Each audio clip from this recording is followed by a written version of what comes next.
Tous les réveils qui ont visité l'église endormie ont cessé après un laps de temps, plus ou moins long. Le diable poursuit son but, enrayer la puissance divine à l'œuvre dans le monde. L'Église a ignoré les lois spirituelles de la collaboration avec Dieu.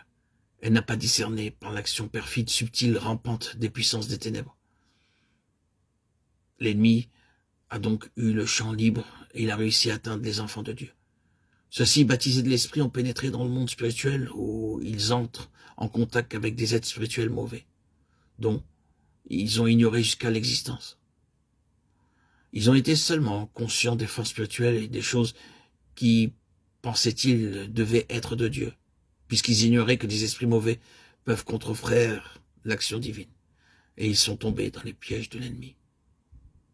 C'est pourquoi les réveils qui raniment et vivifient l'Église en même temps qu'ils font éclater aux yeux du monde la puissance régénératrice de Dieu sont cependant l'occasion de déformations, de déviations spirituelles chez bien des chrétiens.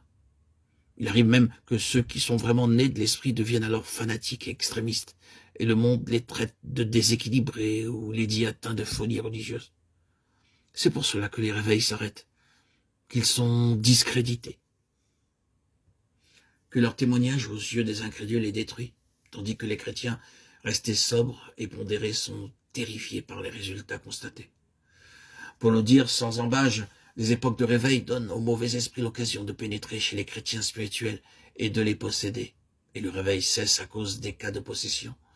Les plus consacrés, les mieux qualifiés peuvent être séduits et possédés. En acceptant comme divines les contrefaçons de Satan, ceux qui ne sont pas absolument abandonnés à l'esprit peuvent échapper à la possession à forme aiguë, mais ils sont exposés à certaines formes de séduction, moins caractérisées où ils tombent aisément. Par exemple, ce qu'on appelle l'esprit fanatique, ce fanatisme qui se développe toujours de façon plus ou moins accentuée après les réveils, résulte directement de l'action des mauvais esprits. Au début des réveils, les ignorants désirent être enseignés dans les choses de Dieu. Mais lorsqu'ils sont passés par leur expérience spirituelle, ils deviennent absolument réfractaires à tout conseil, à tout enseignement. La simplicité première fait place à une infaillibilité satanique ou à un esprit d'obstination. L'entêtement opiniâtre intraitable chez celui qui est passé par le réveil ne vient pas de l'homme lui-même, mais des esprits mauvais. C'est parce qu'ils ont séduit sa pensée, qu'ils tiennent son esprit en leur puissance, que le chrétien est devenu intraitable et déraisonnable.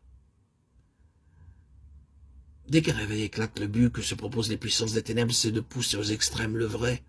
Leur action est d'abord imperceptible, elle consistera en suggestion ou en impulsion à faire telle ou telle chose, à peine contraire à la raison.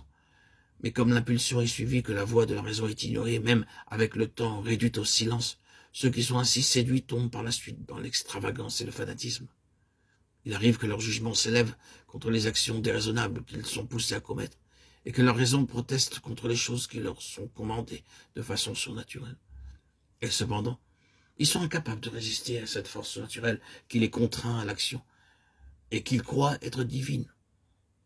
Tout ceci, et bien plus encore, tout ce dont nous sommes entretenus dans les précédents audios et l'histoire des époques qui ont suivi les réveils de tous les temps, nous montre que les réveils, sans une guerre acharnée contre Satan et les esprits mauvais, doit infailliblement aboutir en apparence à un échec partiel, à cause des contrefaçons de l'ennemi.